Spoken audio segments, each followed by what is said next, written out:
अरे भाई रुको रुको, आपके लिए बहुत बड़ी चीज लेके आया हूँ। महाराष्ट्र बोर्ड के एग्जाम में मचाना है। चैप्टर वाइज इंपॉर्टेंट क्वेश्चन चाहिए, वो भी with hand written solutions. Sir previous year papers चाहिए विद डिटेल सॉल्यूशंस। ये सब मैं आपको देने जा रहा हूँ, वो भी बिल्कुल फ्री। आपको सिर्फ देने होंगे 30 सेकंड्स और फॉलो करनी होगी 3 सिंपल स्टेप। स्टेप 1, हमारे यूट्यूब चैनल गणित अंक को सब्सक्राइब करना है। स्टेप 2, आपको इसका स्क्रीनशॉट लेना है। स्टेप 3, आपको वो स्क्रीनशॉट हमें व्हाट्सएप करना है इस नंबर पर। आपका स्क्रीनशॉट मिला और हम आपको ऐड कर देंगे हमारे महा रिवीजन कोर्स में। इसमें आपको मैथ्स ही नहीं, फिजिक्स, केमिस्ट्री, इंग्लिश, कंप्यूटर और कई सारे सब्जेक्ट्स के बहुत सारी चीजें मिलने वाली है। अगर हम आपके लिए इतना कुछ कर रहे हैं तो आपका भी इतना बनता है ना। तो इसीलिए गणित के साथ पढ़ोगे तो हमेशा आगे रहोगे। All the best.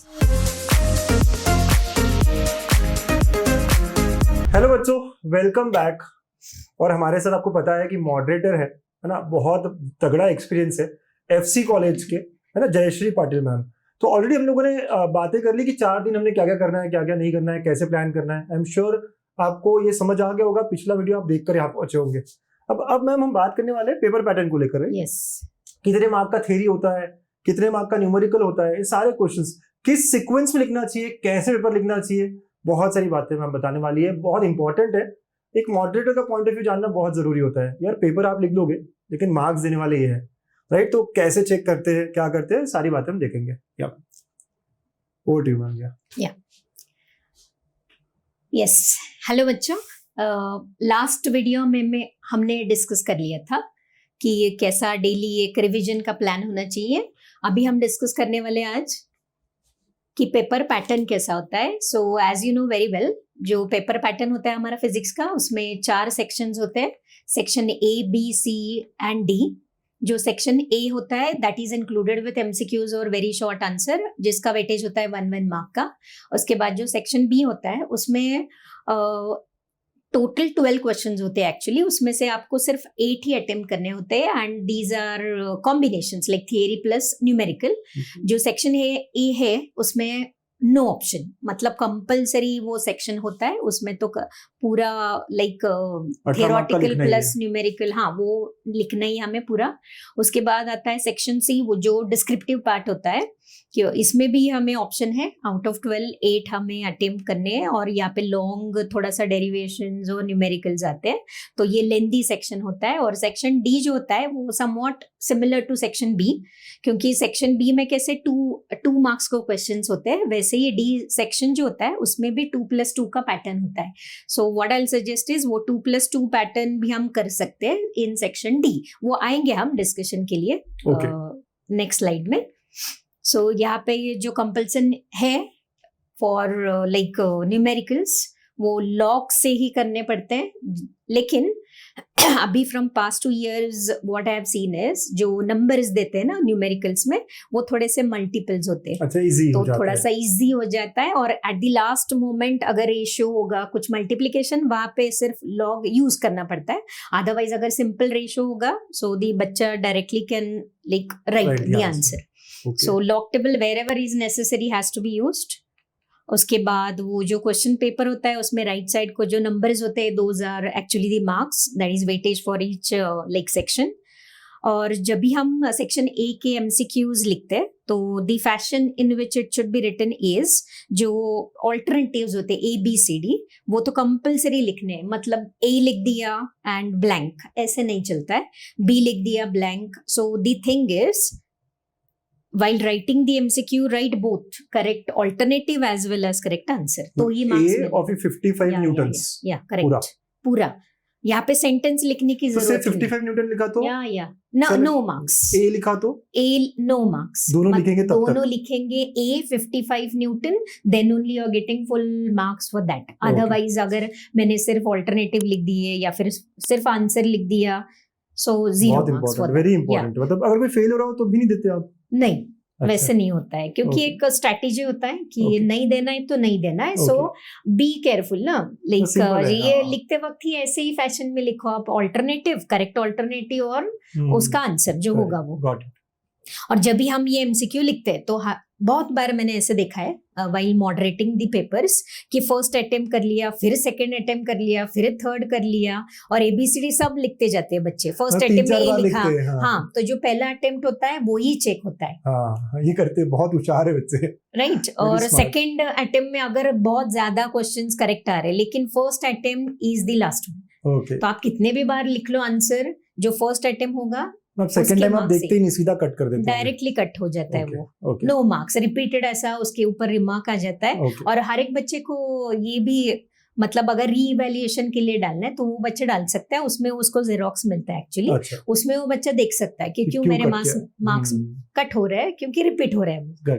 So be careful, first attempt is given full marks, otherwise कितने भी बार पेंसिल से लिखा दो चलेगा, पेंसिल से कोई बच्चा श्योर नहीं है, उसने ए लिख दिया और 55 न्यूटन लिख दिया, लेकिन पेंसिल से लिखा, बोला आखिर में करूंगा, लेकिन नहीं किया आखिर में। हाँ, तो इसलिए मैंने बोला था ना कि जो लास्ट 10 मिनट्स है ना, उसमें थोड़ा सा गो थ्रू तो होना ही चाहिए, या लास्ट 5 मिनट्स में, क्योंकि हमें याद होता है, खास करके सेक्शन ए को गो थ्रू करना है, सेक्शन ए को गो थ्रू करना है। If you are not confident, लिख लो आप पेंसिल से, लेकिन वो पेन आउट करना ही है, उसके ऊपर लिख दो आप पेन से, तो भी चलता है विदाउट लाइक कटिंग इट, लेकिन मेक श्योर कि एमसीक्यू ये फैशन में आना चाहिए। और don't waste your time in writing a full sentence. बहुत बार बच्चे क्या करते हैं कि फुल सेंटेंस लिखते जाते हैं, हाँ, तो वो जरूरी नहीं है, 1 to 10 ऐसा सीक्वेंस में लिख लो, और ये फैशन में आप आंसर उसका लिख सकते हो, that will save your time. तो फर्स्ट 20 मिनट्स में वो हो जाता है एक्चुअली। जैसे मैंने बोला, first attempt is only considered for evaluation. So ये की पॉइंट्स है, थोड़े से लिख के लो आप। फिजिकल कांस्टेंट जो दिए होते हैं वही सब्स्टिट्यूट करना होता है, कि मैंने बोला कि नहीं चलो मुझे पाई 22/7 नहीं चलता है, पाई अगर वैल्यू दिया है 3.142 थर्ड डेसिमल प्लेस तक, तो वही यूज करना है, even though your answer is coming correct, but still it is given wrong, क्योंकि वो पाई का जो मतलब जो कांस्टेंट्स होते हैं उसके वैल्यू वैसे ही आनी चाहिए, the way it is given in the question paper. Got it. ये है थोड़ा सा एक chart kind of like distribution of marks as per the sections. Section A जो होता है उसमें बहुत ही स्कोर होता है, क्योंकि जो बच्चे कर रहे हैं कॉम्पिटिटिव एग्जाम्स का उनको तो मिल जाता है ये फुल 18 मार्क्स, और जो नहीं भी कर रहे हैं उसमें जो क्वेश्चंस आते हैं एमसीक्यू या वेरी शॉर्ट आंसर बहुत इजी होते हैं, फॉर्मूला बेस्ड, बस फॉर्मूला बेस्ड होता है, और जिसका रीडिंग हुआ है बाल भारती के टेक्स्ट बुक का उसको आ जाता है, वो बहुत इजी होता है। So don't have to worry just like कि बहुत हार्ड होंगे, ऐसे कुछ नहीं होता है।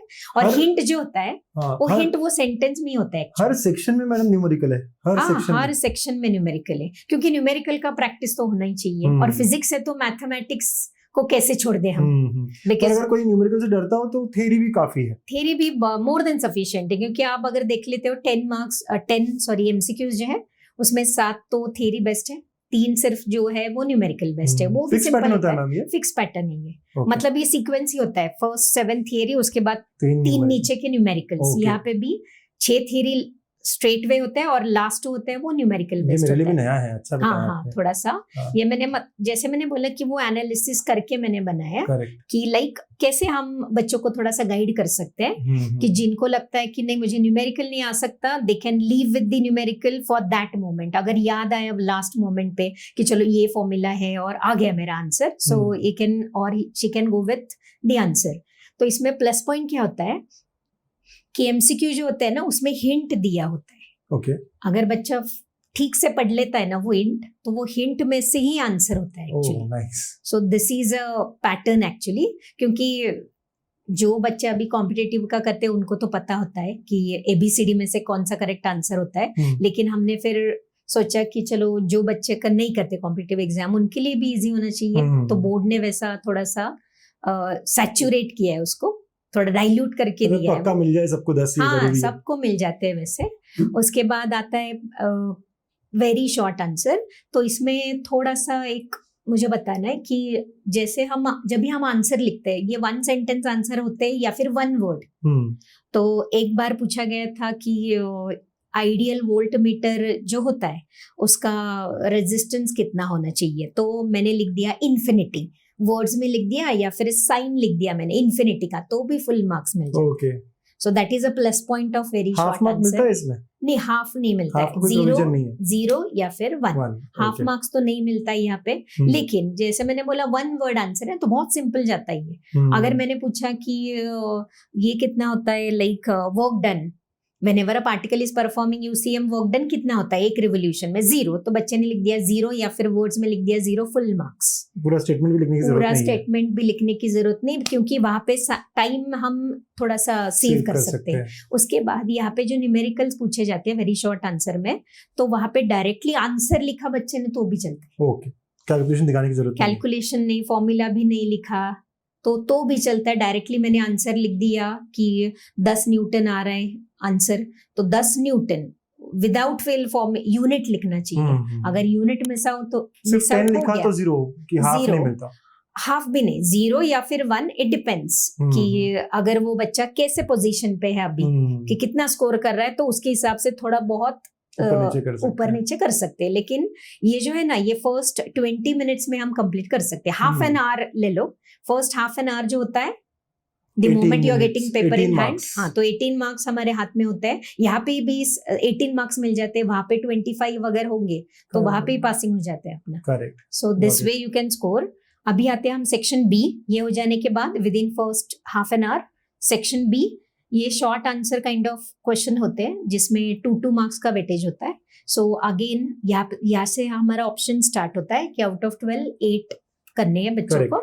तो लेकिन यहाँ पे भी हमने थोड़ा सा क्या किया है कि 7 थियरी प्लस 5 न्यूमेरिकल्स, मतलब आउट ऑफ 8 7 थियरी कर लिया और 1 न्यूमेरिकल बचता है। सो है is not a big issue for physics.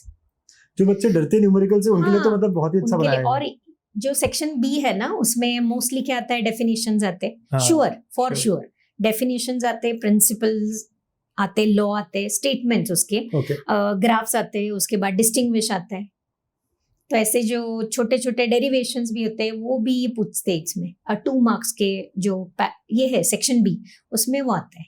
और जिसने कर लिया 2 मार्क्स के, उनको इजी जाता है ये सेक्शन बी, और you have a score of like 24 marks. Sorry, ये विथ ऑप्शन है। करेक्ट। हाँ, तो 16 मार्क्स हमें मिल जाता है वहां पे। तो पहला वाला 18 और ये 16, 34 हो गया। 34 हो गया। नाइस, बहुत ही हो गया, बहुत ही इजी है। और वहां पे अगर 30 on 30 आप बता रहे हो तो ऐसा लग रहा है बहुत इजी है। हाँ, बहुत इजी है। वैसे थोड़ा सा है ना, बच्चों ने केयरफुली पढ़ लिया ना वो जो क्वेश्चन, सारे चैप्टर्स के डेफिनेशंस देख लिए, फॉर्मूलेस देख लिए, बस उतना ही काफी है। सो सेक्शन बी तक भी हो गया ना, it's more than sufficient. Okay, अभी सेक्शन बी के बाद what I will suggest is switch to D. अच्छा, क्यों, मतलब इजी? हाँ, क्योंकि डी में क्या होता है कि यहाँ पे जो 5 क्वेश्चंस होते हैं उसमें से 3 अटेम्प्ट करने होते हैं, और 3 क्वेश्चंस जो होते हैं इसमें वो 2+2 फैशन के होते हैं। मतलब 2 मार्क्स का थियरी फॉलोड बाय 2 मार्क्स का न्यूमेरिकल। हाँ, और जो बचे 2 क्वेश्चंस होते हैं इसमें से वो 4 मार्क्स का बड़ा क्वेश्चन होता है, डेरिवेशन। तो उसमें थोड़ा सा रिस्क हो सकता है, लेकिन जो बच्चा परफेक्ट है 4 मार्क्स के डेरिवेशन में, वो तो लिख सकता है इजीली। तो ये बी के जैसे ही होता है, तो इसलिए ये कर लो। हाँ, और अगर सीक्वेंस चेंज कर सकते हैं, मतलब कर सकते हैं, कोई दिक्कत नहीं है। अगर ऐसा लगा मुझे कि I will go with B first, लेकिन बी पूरा कंप्लीट करना है, ऐसे नहीं कि आधा। हाँ, आधा नहीं। उसके बाद मैंने सोचा कि चलो हम डी को चले जाएंगे, तो वैसे भी चलता है, लेकिन मोस्टली हम बोलते हैं कि गो फॉर एमसीक्यूज फर्स्ट, क्योंकि बाद में हमें इतना टाइम नहीं मिलता है। सो एमसीक्यू और वेरी शॉर्ट आंसर हमने कर लिए। सेक्शन 1 ही पहले करो। हाँ, सेक्शन 1 कर लो। बी है ना, तो वो कॉन्फिडेंस आता है। अगर आप सी को चले जाओ पहले, तो वो कॉन्फिडेंस थोड़ा सा लूज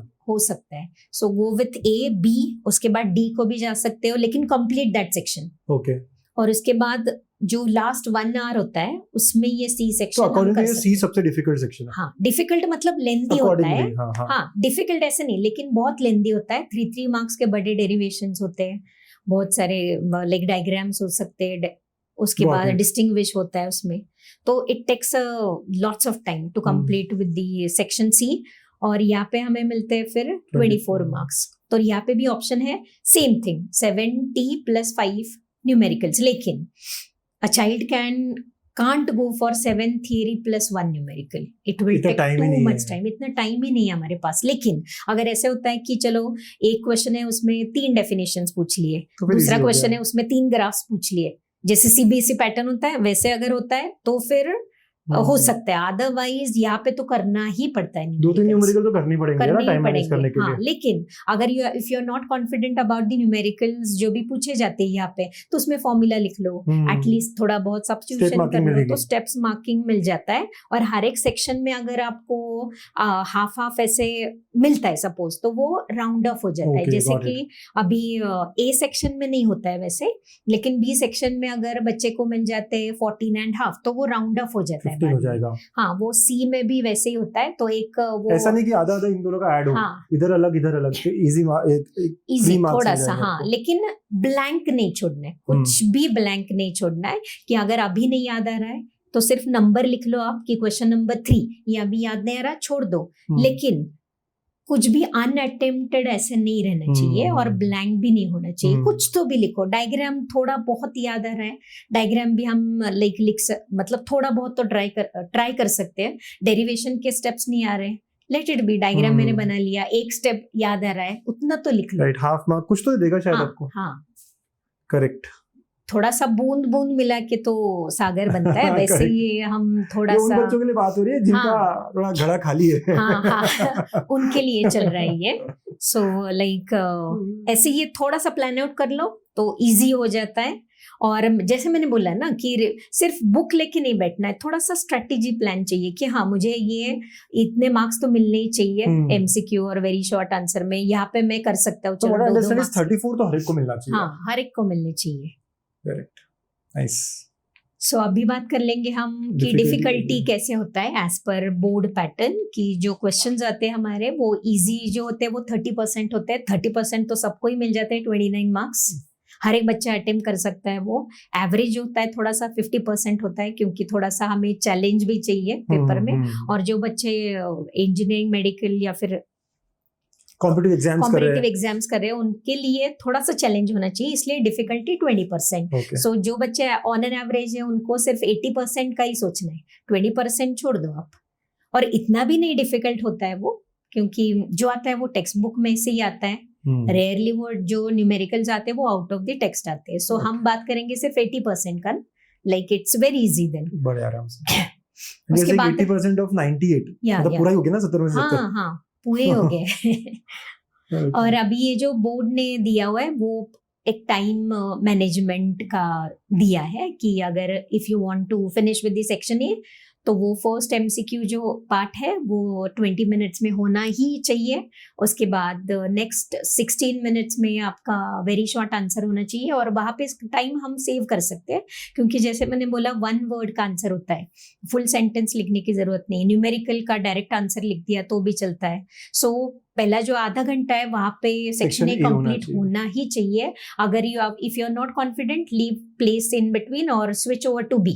अगर आप हाफ एन आवर के बाद बी को नहीं गए तो it will obviously not help you a lot, क्योंकि वो डी सेक्शन फिर रह जाएगा या फिर सी सेक्शन रह जाएगा, कुछ तो भी। सो प्रॉपर एक टाइम प्लान होना चाहिए हमारा।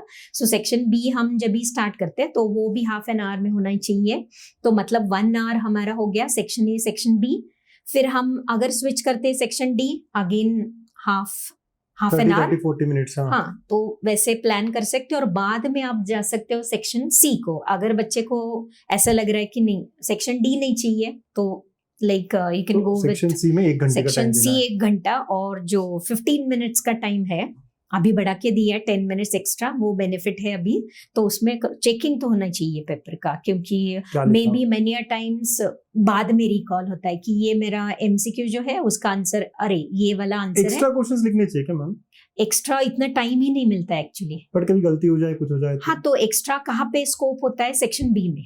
Section B as well as in section D थोड़ा सा एक्स्ट्रा हम लिख सकते हैं, और बच्चे लिखते हैं बहुत। मतलब जो जिनको स्कोर बनाना है ना 65 के एक्स्ट्रा लास्ट में लिखे या फिर वहीं पे थोड़ी जगह छोड़ दी और बाद में आके? हाँ, वैसे भी कर सकते हैं। लास्ट में लिखने के बजाय वहां पे ही जगह छोड़ दिया, सपोज कि लास्ट में आके करो, लेकिन जगह छोड़ दो एक आध पेज। हाँ, क्योंकि क्या होता है, it's very difficult for us to like collect those marks in particular section, तो बहुत हार्ड जाता है वो।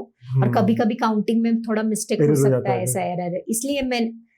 इसलिए क्या करना है कि सेक्शन ए लिखा तो कंप्लीट कर लो, सेक्शन बी लिखा है तो नए पेज से शुरू करो और कंप्लीट करो। अगर 4 क्वेश्चन नहीं कर रहे तो 2 पेज छोड़ दो, राइट। लेकिन अनअटेम्प्टेड कौन सा भी क्वेश्चन नहीं रहना चाहिए, कुछ तो लिखो। करेक्ट, चलो वेरी नाइस। हाँ, और अभी आते हैं हम इम्पोर्टेंट, मतलब अभी क्या कहाँ पे मिस्टेक होता है और वो अवॉइड करने अभी मिस्टेक्स। सो फर्स्ट थिंग है कि जब भी डायग्राम बनाते हैं हम, डेरिवेशंस का डायग्राम होगा या फिर 2 मार्क्स के सेपरेट डायग्राम्स भी पूछते हैं एक्चुअली, तो उसमें डायग्राम कैसे चाहिए, एक सेल्फ एक्सप्लेनेटरी चाहिए। जैसे बायो में हम बनाते कि हार्ट का डायग्राम सेल्फ एक्सप्लेनेटरी होता है कि हाँ ये हमें पता चलता है कि हार्ट का डायग्राम है। ऐसे कुछ तो भी सेल्फ एक्सप्लेनेटरी डायग्राम हम एक्सपेक्ट करते हैं कि डायग्राम से ही पता चलता है कि बच्चे का थिंकिंग क्या होता है। ओके, तो वो डायग्राम्स वैसे होने चाहिए। उसके बाद जब हम डेरिवेशंस की बात करते हैं तो डायग्राम्स के ऊपर ही वो डिस्क्रिप्शन होता है। अगर बच्चे का डायग्राम करेक्ट है तो डिस्क्रिप्शन भी ऑटोमेटिकली करेक्ट आता है उसका। ओके, सो ऐसा लिंक होना चाहिए डिस्क्रिप्शन का डायग्राम से, और जो टर्निंग स्टेप्स होते हैं डेरिवेशंस के वो बच्चे को लिखने होते हैं। हमारे टेक्स्ट बुक में क्या किया है, बहुत सारे इन बिटवीन स्टेप्स दिए है, सॉरी डिस्क्रिप्शन दिया है, तो वो नहीं भी लिखा तो भी चलता है। मतलब जो मैथमेटिकल स्टेप्स होते हैं वो लिख दिए तो भी चलता है। ओके, सो एक जहाँ पे ट्विस्ट होता है, एक जैसे हम बोलते हैं ना कुछ अलग हो गया यहाँ से, कुछ अलग आ गया, तो वो टर्निंग स्टेप्स आपको याद रखने हैं। उसके बाद ये तो गया डेरिवेशन का, लेकिन मुझे याद नहीं आ रहा है अभी टर्निंग स्टेप्स, तो वो छोड़ दो, चलो डायग्राम तो बना लिया, थोड़ा बहुत डिस्क्रिप्शन लिख दिया, तो हाफ मार्क्स करके 1 मार्क तो मिल जाता है आउट ऑफ 3 और 4 मार्क्स। उसके बाद आता है अभी डेफिनेशंस, लॉस, प्रिंसिपल, ये 1 मार्क या 2 मार्क्स के लिए आते हैं। तो यहाँ पे क्या होता है, हम क्या चेक करते हैं कि डेफिनेशंस में वो मैंडेटरी या फिर इंपॉर्टेंट वर्ड्स अगर मिस आउट होंगे तो 0 मार्क्स आर गिवन। जैसे मोमेंट ऑफ इनर्शिया का डेफिनेशन है, उसमें अगर परपेंडिकुलर डिस्टेंस ऐसे नहीं लिखा, परपेंडिकुलर, या फिर बाइंडिंग एनर्जी ले लो, मिनिमम ऐसे नहीं लिखा वर्ड, तो उसको 0 मार्क्स देते हैं। सो जब भी डेफिनेशन, प्रिंसिपल, लॉस करते हैं हम, तभी ये इंपॉर्टेंट या फिर मैंडेटरी वर्ड्स जो होते हैं ना वो आने ही चाहिए सेंटेंस में। इसको हाईलाइट करना चाहिए? नहीं, इतना टाइम तो मिलता ही नहीं है, लेकिन जो वो मतलब don't by heart these definitions, principles, सिर्फ कीवर्ड्स जो है ना वो बच्चे को ध्यान में रखने चाहिए कि मैंने जैसे बोला परपेंडिकुलर, मिनिमम, ऐसे छोटे छोटे जो होते हैं ना, और सेंटेंस आप खुद का बना सकते हो कि मैंने बोला linear SHM F proportional to -x, तो वो एलैबोरेट कर सकता है बच्चा, लेकिन जो वर्ड आना चाहिए वो आना ही चाहिए। तो फिर बाद में बच्चे बोलते कि मैंने डेफिनेशंस तो करेक्ट लिखा था, फिर 0 मार्क्स क्यों मिल गया। तो ये छोटे छोटे जो पॉइंट्स होते हैं ना वो आप ध्यान में रखो कि वो प्रॉपर वर्ड्स आने चाहिए। उसके बाद जब भी हम ग्राफ के बेस्ट क्वेश्चंस लाइक अटेम्प्ट करते हैं, तभी वो नेचर ऑफ ग्राफ भी प्रॉपर होना चाहिए। ग्राफ अगर होगा कर्व्ड और हमने बना लिया स्ट्रेट लाइन तो उसको मार्क्स नहीं मिलते, या फिर स्ट्रेट लाइन बना लिया लेकिन वाई एक्सिस एक्स एक्सिस पे क्या होता है वो नहीं लिखा, तो marks will be obviously cut for that. इसलिए ग्राफ का भी प्रैक्टिस कर लो, लेकिन एक हैबिट रख लो कि वाई एक्सिस एक्स एक्सिस पे क्या होता है और नेचर क्या होता है ग्राफ का, क्योंकि ग्राफ बेस्ड क्वेश्चंस भी आते हैं फिजिक्स में। उसके बाद जब भी हम डिस्टिंग्विश करते हैं 2 मार्क्स का या 3 मार्क्स का, तो फिजिक्स में स्पेशली 2 मार्क्स का डिस्टिंग्विश होगा तो 2 ही पॉइंट्स चाहिए, 4 की जरूरत नहीं है। 3 मार्क्स है तो फिर 3 पॉइंट्स ही चाहिए। उसमें एग्जाम्पल एक पॉइंट नहीं हो सकता, नहीं एग्जाम्पल नहीं हो सकता पॉइंट, उसके बाद डायग्राम नहीं हो सकता पॉइंट, उसके एप्लीकेशंस नहीं हो सकता है पॉइंट, फॉर्मूला नहीं हो सकता है पॉइंट। हाँ, कैरेक्टरिस्टिक्स या फिर डेफिनेशन लिख लो आप, तो भी चल जाएगा। लेकिन I don't know for other subjects, लेकिन फिजिक्स के लिए हमने 2 मार्क्स तो 2 पॉइंट्स ही, और हम ब्रैकेट में वैसे देते कि एनी 2 पॉइंट्स और distinguish any 3 points of distinguish. But don't be under impression कि 1 पॉइंट करेक्ट है मेरा और दूसरा इनकरेक्ट है तो यहाँ का हाफ मिल जाएगा, वैसे नहीं होता है। पॉइंट मतलब दोनों साइड में एक दोनों साइड का अगर करेक्ट होगा तो ही 1 मार्क ऐसे मिलते हैं। और जैसे मैंने बोला एग्जाम्पल, फॉर्मूला, उसके applications, these are not counted for distinguish. तो ये डिस्टिंग्विश का एक आप ध्यान में रख सकते हो। और जो लेबल्स होते हैं डायग्राम के वो मिस आउट नहीं करना है कि 2 मार्क्स का डायग्राम पूछा है और लेबल्स जो होते हैं ना बहुत सारे, सपोज उसमें एक 8 लेबल्स है तो उसमें से 4 तो करेक्ट आने चाहिए। ऐसा थोड़ा सा स्ट्रेटेजी होता है, तो 4 अगर करेक्ट आ गए तो फुल मार्क्स। तो डायग्राम का भी प्रैक्टिस होना चाहिए। जब भी हम न्यूमेरिकल सॉल्व करते हैं तो फॉर्मूला जो होता है वो करेक्ट आना चाहिए, मतलब फॉर्मूला अगर करेक्ट है तो हाफ मार्क्स मिल जाएगा। सब्स्टिट्यूशन होता है वहां पे आधा मार्क्स मिल जाता है। लेकिन वो सब्स्टिट्यूशन करते वक्त बच्चे क्या करते हैं, सेंटीमीटर का मीटर, मिलीमीटर का मीटर, थोड़ा बहुत कंफ्यूजन होता है पावर ऑफ 10 में। सो मेक श्योर कि हमने किया या नहीं। और अगर if you are not confident like 10 to the power minus या प्लस होगा तो वो जैसे आंसर होता है वैसे ही छोड़ दो। लेकिन यूनिट मैंडेटरी है, जो आंसर आएगा उसको यूनिट लिखना ही होता है, अदरवाइज हाफ मार्क्स उसमें कट हो जाते हैं। टेबल्स तो आने चाहिए, मैथमेटिक्स अगर मैथ्स लिया है बच्चे करेंगे कैसे अदरवाइज, तो फिर वो टेबल जो बोलते हैं ना हम राइट फ्रॉम चाइल्डहुड की 2 का टेबल 15 का टेबल वो आने चाहिए, थोड़ा सा फास्ट होता है। और जो कांस्टेंट पेपर में दिए होते हैं वैसे ही आने चाहिए। जी अगर मैंने ले लिया चलो 10 ले लिया, लेकिन वो इसमें दिया है 9.8 वैसे नहीं चलता है, अदरवाइज वो मार्क्स कट हो जाते हैं। उसके बाद अगर मैंने प्रिपरेशन NCERT में से किया है, टेक्स्ट बुक में से, और डेरिवेशन जो है उसमें से लिखा है, तो भी उसको मार्क्स मिल जाता है। तो डिपेंड करेगा ना आपके ऊपर, जो चेक कर रहा है उसके ऊपर भी डिपेंड करेगा। हाँ, लेकिन ऐसा रूल होता है कि ऑल्टरनेटिव मेथड अगर बच्चे का करेक्ट होगा, न्यूमेरिकल का या फिर डेरिवेशंस का, सो इट इज एक्सेप्टेड। क्योंकि फाइनली हम क्या चेक करते हैं, न्यूमेरिकल का आंसर बराबर है क्या। हाँ, तो अगर एक अभी जो बच्चे जेईई नीट करते हैं ना, उनके पास एक अलग तरीके से एक फॉर्मूला वो बनाते खुद का, तो वैसे भी चल जाता है, लेकिन the answer should be correct. Steps भी होने चाहिए। हाँ, स्टेप्स भी होने चाहिए, सब्स्टिट्यूशंस वगैरह, तो वो अल्टरनेटिव मेथड को भी मिल जाते हैं मार्क्स अदर देन बाल भारती टेक्स्ट बुक। उसके बाद जो सॉल्व न्यूमेरिकल्स हम छोड़ देते हैं ना, जनरली बच्चे क्या करते हैं, एक्सरसाइज के न्यूमेरिकल्स करते हैं, तो फिर थोड़ा सा सॉल्व जो होता है उसके ऊपर भी फोकस चाहिए हमारा। और जैसे मैंने बोला PYQs, ये PYQs का जो लिस्ट होता है वो भी आपके पास होगा शायद, तो उतना कर लिया तो बहुत ही हो गया। तो ये जो है ना पॉइंट्स, ये तो हमेशा ध्यान में ही रखने कि यहाँ पे ही मिस्टेक्स होते हैं बच्चों के। करेक्ट। तो देखो बच्चों, बहुत बहुत अच्छे से मैम ने बताया है कि क्या क्या करना है, कितने न्यूमेरिकल्स आते हैं, कितनी थ्योरी आती है। जिनको न्यूमेरिकल से डर लगता है, थ्योरी से भी पूरा पेपर स्कोर हो सकता है। आपने देखा, अगर 38 मार्क्स का न्यूमेरिकल था, बचा हुआ 60 मार्क्स का थ्योरी था। यू हैव टू अंडरस्टैंड कि भाई हम जो भी करें, अगर अच्छा कर सकते हैं तो 50 स्कोर करना डिफिकल्ट नहीं है। फिर मैम ने जैसा सीक्वेंस बताया कि सेक्शन A, B, फिर D, फिर C, ये भी अच्छा लॉजिक है क्योंकि C थोड़ा लंबा है। C में सारे थ्योरेटिकल क्वेश्चंस करोगे तो टाइम नहीं मिलेगा। बहुत सारी अच्छी अच्छी बातें बताई है, अच्छे से इन सबको ध्यान दो और हमें पेपर बेस्ट दो, है ना। तो मैम का एक्सपीरियंस बहुत है। मैम ने इनफैक्ट अब जो बुक बनने वाली है नई फिजिक्स की, उसमें मैडम का कंट्रीब्यूशन होने वाला है। सिलेबस चेंज होने वाला है 1-2 सालों में, अगले सालों में नहीं, इतना जल्दी नहीं होगा क्योंकि अभी सिलेबस तो डिजाइनिंग चल रहा है। तो डोंट नो कभी होगा, लेकिन NEP जो पैटर्न आएगा उसके हिसाब से थोड़ा चेंज हो सकता है। बहुत अच्छा एक्सपीरियंस है मैम का, पूरा फायदा उठाइए and do accordingly. All the very best. I am sure आप लोग बहुत अच्छा स्कोर करोगे। Thank you.